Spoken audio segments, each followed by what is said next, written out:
Bonjour à tous et à tous, bonjour à tous les suiveurs et à tous les inconditionnels de Grégoire Omnisport. Bienvenue dans ce samedi des Lions du Sénégal. Flamengo remporte la Copa Libertadores 2-1 face à River Plate. Donc dans les derniers instants de la rencontre, c'est Gabriel donc, qui a marqué un doublé comme l'avait fait Manchester United en 1999. Dans les derniers instants, 92e minute, il réalise un doublé, remontada pour Flamengo. Et Flamengo gagne son deuxième titre de champion d'Amérique du Sud après 1981. Donc loolu mooy ñaareelu titre Flamengo. Le club de Mohamedou Lamine Bara Diop, donc mon correspondant en Amérique du Sud. Donc fële ci Angleterre gis nañ Sadio Mané defet na Mourinho, il a marqué face à Crystal Palace, victoire de Liverpool 2-1. Everton Norwich moo ko fekk door ko 2-0.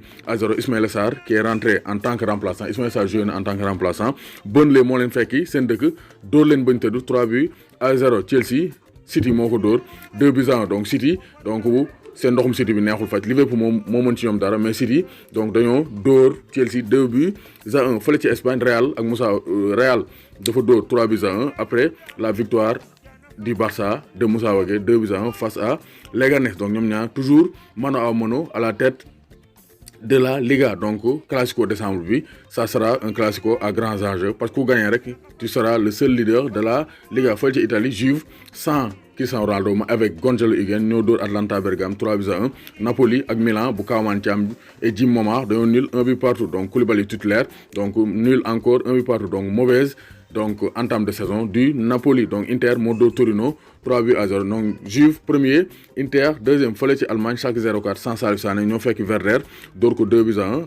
Bayern moo fekk Fortuna Düsseldorf doo ko 4-0 avec notamment un but de Philippe Coutinho. fële ca France Lyon moo doon Nice 2-1. donc Lyon de Moussa Dembélé moo doon Nice bu Racine Coly 2-1. donc Lyon continue donc de mettre la pression sur l'Olympique de Marseille qu'il avait battu lors de la dernière journée. Donc gis nañ ne Racine Coly n'a pas joué, Racine Coly joué, il ne figurait même pas sur la feuille de match. Ensoki moo joué. Donc Racine Coly, il faudra qu'il soit costaud face à Ensoki parce que c'est un excellent joueur. Donc Angers bu Sadio Thioub moo dóor Nîmes bu Sidi Sarr joué, il reste sur le banc. Sadio Thioub dugg na remplaçant. Angers donc Sadio Thioub l'emporte devant Sidi Sarr 1-0. Amiens bu Moussa Konaté donc Strasbourg moo ko fekki dóor ko 4-0. donc loolu mooy fekk si leen dóor leen loolu ñaaw na. donc Moussa Konaté moom bokkoon ci feuille de match bi, il est en phase de reprise, donc bokkul woon ci feuille de match bi. donc Alfred Gomis remporte son duel à distance face à Edouard Mendy. donc Dijon moo dóor Rennes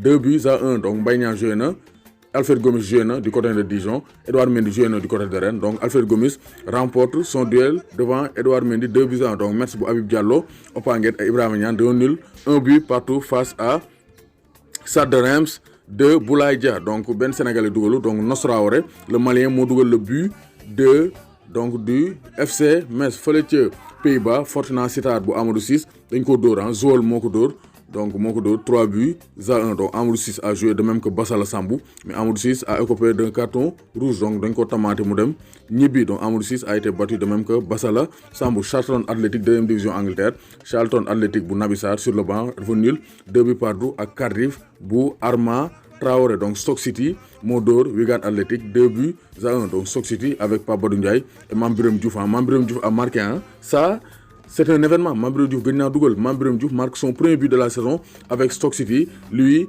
il est résistant, il a un bon mental. début de saison bi il ne faisait pas partie des plans de Brad Jones, mais actuellement il a marqué son premier but de la saison. donc ñoom ñaar ñëpp remplaçant lañ dugg. Pape Badou Ndiaye 78e minute, Mame Birame Diouf 82e minute, et ça c'est une bonne nouvelle pour les Sénégalais. Mame Birame Diouf buteur avec Stoke City. Bristol City bu Famara Diédhiou 0 partout face à Nottingham Forest. donc gis nañ ne fële ca Super League grecque, Panionios Olympiakos 1 partout. donc Olympiakos sans pas Cissé, mais avec Ousseynou Ba sur le banc de touche.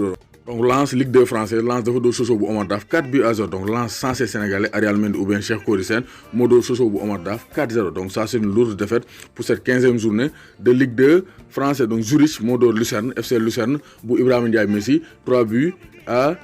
donc gis nañ ne aussi les Sénégalais n'ont pas beaucoup brillé, donc ñu dugal bariwul. Sadio Mané rek moo dugal, sinon il n'y a pas eu d'autres buteurs durant ce samedi des Lions du Sénégal. À noter les victoires de City, de Liverpool, du Real Madrid, du de la Juventus de Turin, de l'Inter, mais aussi donc de Leicester. Donc Leicester aussi a marqué, Leicester a battu Brighton et Hove Albion 2-0, donc avec un but de Jimmy Vardy. Donc Leicester, classement Angleterre, actuellement Liverpool 37 points, 8 points d'avance sur Leicester 2e, Manchester City 3e 28 points, Chelsea 4e 26 points. Donc Gaïndé Ndiaye warul tiir warul ragal, toujours Sadio Mané ca kaw ca kanam.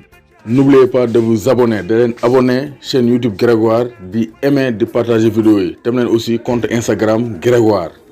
Ngeen tapez Grégoire Omnisport sur Instagram, ngeen abonné wu. Parce que foofu aussi nañ fa def ay direct, ngeen mën di woote en direct yi di saf-saf. Dam leen aussi page Facebook Grégoire, ngeen abonné foofu parce que naa fay partager vidéo yi. Donc Grégoire partout. Allah accu amul bàyyi.